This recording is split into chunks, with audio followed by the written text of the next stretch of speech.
Reunions, reunions, reunions, reunions. Passàvem la vida reunits. La coordinadora és el motor, i deu ser el motor que mou la trobada. És qui uneix els esforços d'escoles, d'ajuntaments, de tot un poble. A més, i molt important, jo crec que és qui deu mantenir l'esperit de la trobada. Vull dir que cap ajuntament i que cap partit polític se n'apropi.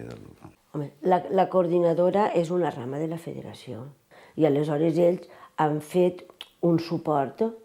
O sigui, és que si no n'hi haguera una federació, un poble sols era impossible que portàrem això endavant. En alguns moments és molt important la seva funció perquè no n'hi ha coordinació.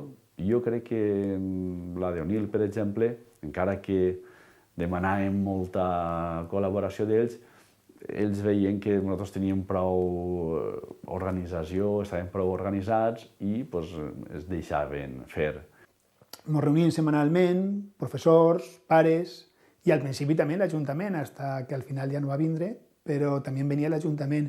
Entonces, setmanalment treballàvem conjuntament, encarregaven feines, i la setmana següent corregíem, veient com anaven les coses. 5 escoles públiques i 2 concertades i 3 instituts de secundària. Hi havia membres en la comissió de cada centre. Quan va fer la primera trobada a Beniarrés, jo era el president, que en aquella època es deia APA. Ara em pareix molt bé que es diu AMPA. I vam anar tots a una col·laborant. La vam fer allí precisament en Beniarrés perquè hi havia problemes de si feien ensenyament. Hi havia un grup que no volia que es fera, que deia que això era, no van dir polaco, però es va faltar el canto duro. I entonces van dir, pues, n'hi ha que fer-la allí. I la veritat que quan estàvem allí ja, que la gent del poble, que sabíem que hi havia molta gent en contra, estava en el carrer també, que estava el poble sencer en el carrer. Es van donar compte que sí que havien fet alguna cosa per la societat, per la nostra cultura, la nostra llengua ben fet. A partir d'ahir, Beniarrés va tindre l'ensenyament en valencià. Vull dir que realment ha sigut això. Quan es va acabar la trobada, les persones que he comentat jo abans es vam ajuntar i es vam tirar una nit de marxa perquè estàvem tan contents i tan de venir que havia eixit tan bé la festa que no s'ho podíem creure. Allí a Cocentaina es vam enganyar, vam fer més tiquets de lo normal perquè no es van numerar.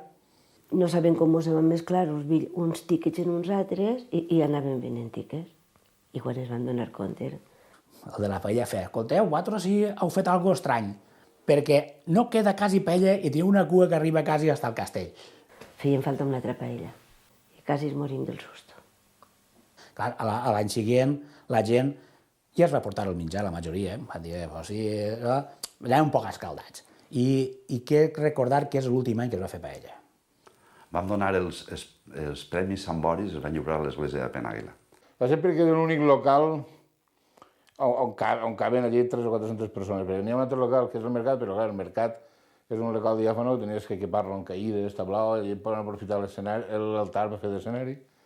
I tota l'entrega va vindre tota la coordinadora, tots els xiquets, tots els col·legios, i va estar molt bé. L'església a tope, que el retol avui era així, no tots els diumenges, però no pot ser. Era divertit perquè dins de l'església, no sé si conegueu el cartell del Sant Boris, un demoniet. Aleshores estava tota l'església plena de dimoniets. El retol diu, com deixes entrar el dimoni a l'església? Diu, aquest dimoni és dels nostres.